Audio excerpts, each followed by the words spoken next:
want to tell you something that took me 34 years to understand. Being the responsible one is not a compliment. It is a job description that nobody ever offers to pay you for, and nobody ever thinks to thank you for either. For most of my life, I thought being needed was the same thing as being loved. I found out, in the space of one afternoon, in a lawyer's office that smelled like old paper and burnt coffee, that those two things are not the same at all. My name doesn't matter for this story, so let's just say I was the one who always showed up. If a family birthday needed a cake baked at 6 in the morning, I baked it. If someone's kids needed watching on a Saturday because their parents wanted a spa day, I watched them, fed them, and put them to bed. If my grandmother's gutters needed cleaning before winter, I was the one balancing on the ladder while my cousins posted vacation photos from somewhere warm. Nobody ever asked me to do these things directly. It was simply assumed. There is a particular kind of family hierarchy where some people are given seats at the table and others are given aprons, and I had worn mine for so long that I almost forgot it wasn't my actual skin. My grandmother's house was the center of everything. Every holiday, every birthday, every Sunday dinner happened in that yellow kitchen with the cracked tile floor she refused to replace. Because, she said, the cracks had memories in them. She was 81 years old, sharp as a tack, and she loved her family with the fierce, quiet loyalty of someone who had buried a husband young and raised 3 children mostly alone. She never said much about who did what around her house. She just watched. She always struck me as a woman who noticed everything and commented on almost none of it, filing it all away somewhere behind those pale blue eyes of hers. My Aunt Denise had 2 children, my cousins, and somewhere along the way it became an unspoken law that I was the built-in babysitter whenever the family gathered. My Uncle Marcus, my mother's younger brother, had done well for himself, some vague job in finance that he loved to mention and never explain, and he treated every family event like a stage for his success. He'd arrive late, compliment the food, and leave the dishes exactly where they landed. Nobody ever asked him to help. Somehow it was understood that men like Marcus were guests in a house that I was expected to run like staff. I remember one Thanksgiving with painful clarity. I had been at my grandmother's since 7 that morning, prepping the turkey, peeling more potatoes than any one person should peel in a lifetime, wrangling my cousin's kids away from the stove, and setting a table for 14 people, using dishes that had to be hand-washed because my grandmother didn't trust the dishwasher with her wedding china. By the time everyone else arrived, freshly showered, dressed up, carrying store-bought pies they'd present as if they'd slaved over them, I hadn't even had a chance to change out of the flour-dusted sweatpants I'd been wearing since dawn. Denise walked in, looked at the spread, and said, loud enough for the room to hear, "Well, someone's been busy in the kitchen." She said it warmly, like a compliment, but there was an edge underneath it, the edge of someone pointing out your role, so that everyone remembers it. Marcus laughed and said, "That's our girl, always in her element." And I smiled, because that's what you do. You smile, and you nod, and you let the joke pass, even when some small cracked part of you wants to throw the gravy boat across the room. Later that night, after the dishes were done, by me, again, I found my grandmother sitting alone in the living room, with the lights low, watching the last of the evening news. I sat beside her and put my head on her shoulder the way I had done since I was a little girl. She patted my knee and said, without looking away from the television, "You know, you don't have to keep proving yourself to people who already made up their minds about you a long time ago." I laughed it off at the time. I thought she was just being kind, the way grandmothers are kind, offering comfort without really understanding the shape of the problem. I didn't realize she understood the shape of the problem better than anyone in that house. Over the following years, I kept showing up. When she had a small stroke at 78, I was the one who drove 2 hours every weekend to sit with her, to manage her medications, to argue gently with insurance companies on the phone while she napped in her recliner. Denise sent flowers. Marcus sent a card. I sent myself, again and again, every single weekend, until it became so normal that nobody thought to remark on it anymore. It simply became the water we all swam in. I was the one who cared. They were the ones who lived their lives. And somewhere in the quiet space between those two facts, I started to believe that this was simply who I was. a woman built for service, destined to be useful rather than valued. What none of us knew, what I certainly didn't know, was that my grandmother was paying far closer attention than any of us realized. She never made a scene. She never confronted Denise about the flowers instead of visits, or Marcus about his vanishing act whenever real work needed doing. She simply watched, the way she always had, filing everything away. And 2 years before she died, quietly, without telling a single soul, she walked into a lawyer's office on her own, sat down, and rewrote her will. I found this out the way you find out most important things in families like mine, far too late, and from someone who wasn't supposed to tell you yet. My grandmother passed away on a Tuesday morning in early spring, peacefully, in her sleep, in the house with the cracked kitchen tiles she'd never replaced. I was the one who found her, because I was the one who still stopped by every Tuesday to check on her, a habit that had become so instinctive I didn't even think of it as a chore anymore. I called an ambulance I already knew wasn't going to help. I called my mother. I called Denise. I sat in that yellow kitchen and cried until the sun went down, surrounded by a house that suddenly felt enormous and silent in a way it never had before. The funeral happened the way these things happen. There were flowers and casseroles and cousins I hadn't seen in years, suddenly appearing with tearful hugs and stories about how close they'd always felt to Grandma. I organized the service. I picked the readings. I coordinated with the funeral home, printed the programs, and made sure there was enough food at the reception, because of course I did. That was my role, and grief hadn't changed it. If anything, grief made the role heavier, because now I was doing all the logistics of a funeral, while also trying to hold together the fact that the one person in my family who had ever truly seen me was gone. 2 weeks after the funeral, the family gathered again, this time in the small, cluttered office of my grandmother's longtime attorney, a soft-spoken man named Mr. Whitfield, who had handled her affairs for over 20 years. Denise arrived in a sleek black coat, already talking about how the house would obviously need to be sold and divided evenly, since that was only fair. Marcus arrived 10 minutes late, glancing at his watch like he had somewhere better to be. My mother sat quietly beside me, exhausted in that particular way grief exhausts a person, letting her siblings do the talking, as she always did. I sat there in the same chair I'd been sitting in my whole life, metaphorically speaking, the quiet one in the corner, expected to nod along, expected to help clean up whatever mess this meeting produced. I assumed the will would say what everyone assumed it would say. The house sold, the modest savings split 3 ways between my mother, Denise, and Marcus, and me, the granddaughter, thanked politely and given perhaps a keepsake, a ring or a set of dishes, a small token for a lifetime of quiet service. I had genuinely made peace with that. I wasn't there for money. I was there because I loved her and because somebody needed to make sure it all got handled properly, the way I always did.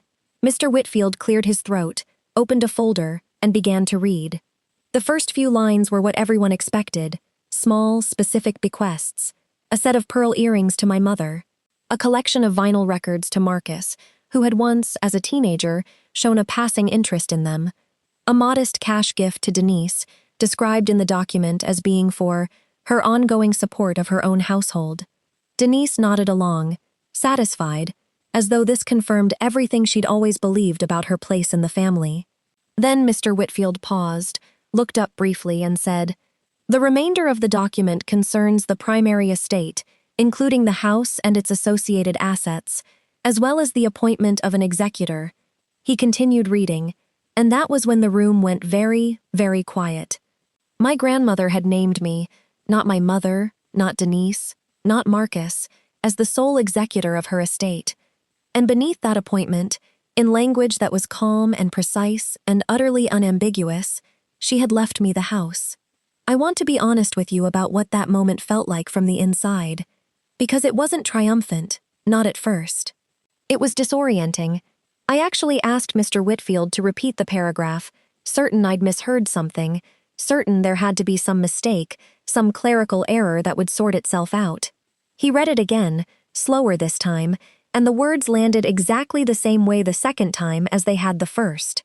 Denise's reaction came almost instantly, the way a held breath finally releases. "That can't be right," she said, her voice climbing half an octave. That house should be split between the three of us. We're her children. She's... And here Denise gestured at me without quite looking at me. Just a granddaughter. Just a granddaughter. I remember those two words settling into me like stones dropped into still water, ripples spreading outward through every Thanksgiving, every Sunday dinner, every quiet weekend I'd spent managing medications and arguing with insurance companies while everyone else lived their lives at a comfortable distance. Marcus, to his credit, at least tried a different angle. He leaned forward, his tone smooth and reasonable in the particular way people get right before they ask you for something they know you shouldn't give them. Look, he said, nobody's saying you don't deserve something. You clearly did a lot for Mom. He meant my grandmother, though the slip of the tongue was telling. But this is a family asset. It should go through the family. We can figure out a fair split among all of us. Informally, outside of what's on paper. Family looks out for family. I sat there and let the silence stretch for a moment before I answered, because I needed that moment to steady myself, to keep my voice from shaking with either grief or anger. I honestly wasn't sure which. And when I finally spoke, it wasn't with fury. It came out calmer than I expected, almost gentle. She wrote this 2 years ago, I said. On her own. Nobody helped her do it, and nobody knew about it. If she'd wanted an even split, she would have written an even split. She didn't. Mr. Whitfield, sensing the tension rising in the room, cleared his throat again and added something that none of us had been expecting. I should mention, he said, your grandmother left a letter to accompany the will. She asked me to read it aloud, only if there was any dispute about her decisions. Given the current conversation, I think now is the appropriate time. He opened a second, smaller envelope and began to read in her voice. Not literally, of course, but in the cadence I recognized instantly, that same unhurried, deliberate way she used to talk to me on the porch during long summer evenings. The letter didn't scold anyone. That wasn't her style, and it wasn't the story I want to tell you either, because this was never about punishing my aunt or my uncle for who they were. It was about naming, plainly and without cruelty, what she had actually witnessed over the years. She wrote about watching me arrive early and leave late, at every gathering for over a decade. She wrote about the Tuesdays I'd shown up after her stroke, rain or shine, without ever once being asked. She wrote that she had noticed, long before any of us thought she was paying attention, exactly who treated her house like a home to be cared for, and who treated it like a hotel to be visited. She wrote that leaving me the house wasn't a reward for servitude, her word, not mine. And hearing her use it in that letter nearly undid me completely. But a correction. A quiet, deliberate correction to years of everyone assuming my devotion was simply my nature, rather than a choice I kept making, over and over, at real cost to myself. She closed the letter with a single line that I've thought about every day since. Being taken for granted is not the same as being unseen. I saw you. Now everyone else will too. Nobody spoke for a long moment after Mr. Whitfield set the letter down. Denise's face had gone through several expressions in rapid succession, disbelief, indignation, and finally something quieter and more uncomfortable, something that looked almost like recognition. Marcus stared at the folder on the desk, as though it might rearrange itself if he looked hard enough. My mother reached over and took my hand, and I realized, glancing at her, that she had known. Not the specifics, maybe, but she had known that something had shifted between her mother and me over those last years, something she had watched happen and chosen not to interfere with, because she understood, better than anyone, how long overdue it was. I wish I could tell you the rest of that day was simple, that everyone hugged and apologized, and we all went home closer than ever. That isn't how families actually work, and I'm not interested in pretending otherwise. Denise left the office that afternoon without saying goodbye to me, her heels sharp against the tile in the hallway. Marcus stayed a few minutes longer, ostensibly to ask Mr. Whitfield a few clarifying questions about probate timelines, though I suspect he was really trying to figure out if there was any angle left to work. There wasn't. My grandmother, it turned out, had been more careful and more deliberate than any of us gave her credit for. The will had been drafted properly, witnessed properly, and updated recently enough that there was no reasonable argument to be made about her state of mind. It was airtight, in the specific, unglamorous way that quiet, careful people tend to make things airtight, without ever raising their voice about it. In the weeks that followed, I did what I had always done. I handled things. As executor, I managed the estate exactly the way the will instructed. No more, no less. Denise received her cash gift. Marcus received the record collection, which, notably, he never actually came to collect. It still sits in a box in what is now my hallway closet. My mother received her mother's pearl earrings, and I remember the way she held them in her palm at the kitchen table one evening, turning them over slowly, saying nothing, tears running quietly down her face. I didn't punish anyone. I didn't withhold anything that was rightfully theirs. I simply did exactly what I was asked to do, precisely, transparently, by the book, because that was who I had always been, and inheriting a house didn't change that. If anything, it confirmed it.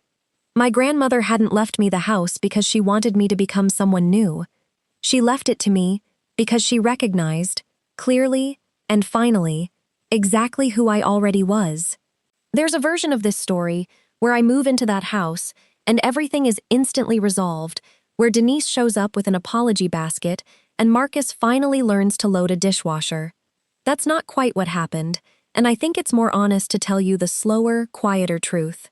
Denise and I didn't speak much for almost a year. It wasn't a dramatic falling out. It was more like a long, cold silence, the kind that happens when someone realizes the story they'd been telling themselves about their own fairness turns out not to hold up under scrutiny. Marcus, for his part, softened faster than I expected. About 8 months after the will was read, he called me out of nowhere and, in a conversation that was clumsy and half-apologetic in the way men like him often are, admitted that he'd never really thought about what all those years of Sundays and Tuesdays had actually cost me. He didn't ask for anything.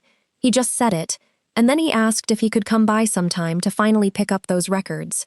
I said yes. I moved into the house about 6 months after the reading, once probate had finally cleared. I kept the cracked kitchen tiles.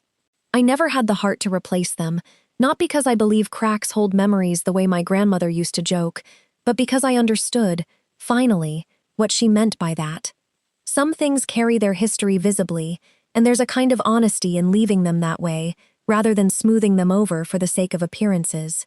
I stand in that kitchen most mornings now, making coffee in the quiet, and I think about all the years I spent believing that being useful was the same thing as being valued, and how long it took someone else, someone who was paying far closer attention than I ever gave her credit for, to draw the line between the two clearly enough that I could finally see it myself. I still host Thanksgiving. It felt important to keep that tradition going, not as a performance of forgiveness, but because I genuinely love the ritual of it, the smell of the turkey, the sound of a full table. What's different now is small but significant. Denise brings a real dish, cooked in her own kitchen, and this year she stayed after dinner to help with the cleanup, standing beside me at the sink, without either of us saying much about why. Marcus still arrives a little late. Some habits apparently outlast even the harshest lessons.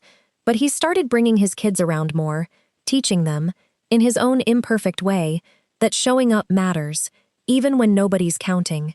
I don't think of what happened as revenge, and I want to be careful about that word, because it isn't the right one for this story. Nothing was taken from anyone that wasn't already, rightfully, mine to be given.